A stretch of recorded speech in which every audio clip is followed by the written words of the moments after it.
पाठ क्रमांक 3 दादी का परिवार। लेखक रमाकांत कांत। प्रस्तुत पाठ में लेखक ने एक बूढ़े दादी की पहचान हमसे करवाई है और इस द्वारा लेखक ने हमें बताया है कि संकट के समय शांति, एकाग्रता, धैर्य और एकता के साथ हमें किस प्रकार कार्य संपन्न करना चाहिए। क्या कहते हैं लेखक, वह हम देखेंगे। लेखक कहते हैं एक छोटा सा गांव था और इस गांव में एक छोटे से घर में एक दादी रहती थी। बच्चों, शायद आपके भी घर में दादा या दादी रहते होंगे। हम सब मिलजुल कर रहते हैं, मगर इस दादी की बात थोड़ी निराली है। यह दादी उसके घर में निपट मतलब केवल अकेले रहती थी। उसका कोई करीबी रिश्तेदार नहीं था। फिर भी जिस घर में वह रहती है वह घर हमेशा आबाद मतलब भरा पूरा रहता था, संपन्न दिखाई देता था। यह दादी माँ हर दिन भले सुबह उठती थी और सुबह उठकर वह अपना घर बुहारती थी, संवारती थी, मतलब झाड़ू से स्वच्छ करती थी, उसे सजाती थी। जैसे हम हमारा घर हर दिन झाड़ू से साफ़ करते हैं, उसे सजाते हैं, उसी तरह यह दादी माँ अपना घर संवारती थी, स्वच्छ करती थी, सजाती थी। अपने यह सब काम निपटा कर वह आंगन में आसन धरती थी, कुछ बैठने का साधन डालकर मतलब चटाई दर्रा डालकर वहाँ बैठती थी। खुद वह खाना बनाती थी और खाती थी। उसके खुद के अपने कोई नहीं थे, फिर भी परिवारजनों से वह बतियाती मतलब बात करती थी। उसके अड़ोस पड़ोस रहने वाले उसके प्रिय लोगों से वह हमेशा बात करती थी। जब रात होती वह सो जाती और इस प्रकार दादी के दिन बड़े मज़े में गुजर रहे थे। उसके परिवारजन भी फल फूल रहे थे, वह भी सुखी थे, बड़े खुश थे। लेखक ने हमें यहाँ दादी के परिवार की कहानी बताई है। इसके परिवार में कौन कौन है, इनके बारे में यहाँ जानकारी दी है। लेखक कहते हैं कि दादी माँ बहुत ही समझदार व सयानी थी। उसके घर के आंगन में एक बरगद का पेड़ था और इसी बरगद के पेड़ पर चिड़िया ने घोंसला बनाया था और उस घोंसले में चिड़िया रहती थी। बरगद के पेड़ पर घोंसले में रहने वाली यह चिड़िया दादी माँ की बड़ी सहेली थी, संगिया थी।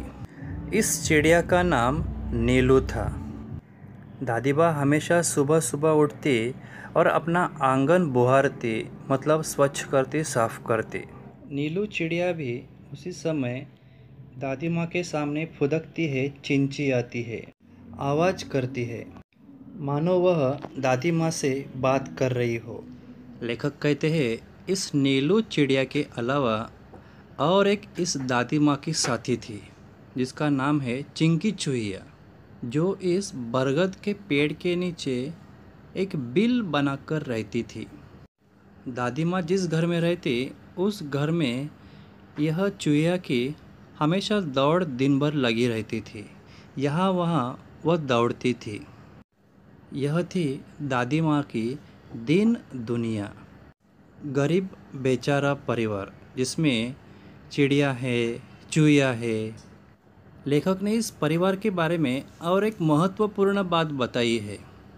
जब यह सब जानवर खुश होते तब दादी माँ भी खुश होती, और जब दादी माँ किसी दुख में या किसी गम में खो जाती तब यह जानवर भी दादी माँ का दुख देखकर दुखी हो जाते, परेशान हो जाते। ठंडी का मौसम चल रहा था और इन दिनों नीलू चिड़िया ने अपने घोंसले में अंडे दिए और कुछ दिन बाद इन अंडों में से 2 नन्हे मुन्ने बच्चे भी निकल आए। बहुत ही सुंदर और बहुत ही अच्छे दिखने वाले यह बच्चे अंडों से निकल आए। नीलू ने एक का नाम रखा टीनू और दूसरे का नाम रखा मीनू। नीलू, दादी, अड़ोस पड़ोस की चिड़ियाँ सब मिलकर इन नन्हे मुन्ने बच्चों का बड़ा ख्याल रखते थे। सब मिलकर उनका पालन पोषण करते थे, उनको पोसा पालते, उनकी देखभाल करते। साथ ही साथ चिंकी चूया को भी 2 बेटों का उपहार मिला। उसे भी 2 बेटे हुए। चिंकी ने एक का नाम रखा चुसुक और दूसरे का नाम रखा मुसुक। नीलू के बच्चों के साथ दादी माँ इस चुसुक मुसुक का भी बड़ा ख्याल रखती थी। उनके बीच रहकर वह अपना मन बहलाती थी, समय बिताती थी, स्नेह प्यार से उन्हें वह दुलारती थी। नीलू और चिंकी के बच्चों में से अगर कोई रोने लगता था तो वह उसे पुचकारती थी, मतलब प्यार जताते हुए मुंह से आवाज़ निकालती थी, उन्हें समझाती थी। इस प्रकार नीलू, चिंकी के चारों बच्चे दादी के घर के आंगन में दौड़ लगाते थे, इधर उधर भागते थे, कभी हंसते खेलते थे, खाते थे, गाते थे। इस प्रकार इन बच्चों के साथ दादी के दिन बड़े खुशी से कट रहे थे।